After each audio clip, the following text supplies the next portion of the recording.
Emmanuel Macron se trouvera donc demain à Dunkerque. Elisabeth Borne, au même moment, visitera l'île de la Réunion. Oui, la chef du gouvernement arrive là dans une demi-heure ce matin. Premier déplacement dans les Outre-mer depuis son arrivée à Matignon. D'ailleurs, ça fera 1 an demain.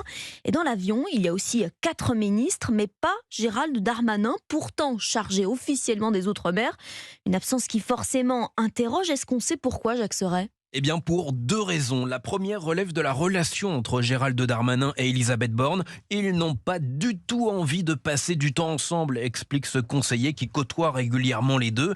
L'hôte de Matignon est, je cite, exaspéré par son ministre de l'Intérieur et des Outre-mer. Et Gérald Darmanin, lui, explique un autre, n'est pas fan de ce genre de déplacement où il se retrouve en retrait. La seconde raison, c'est le moment et la destination.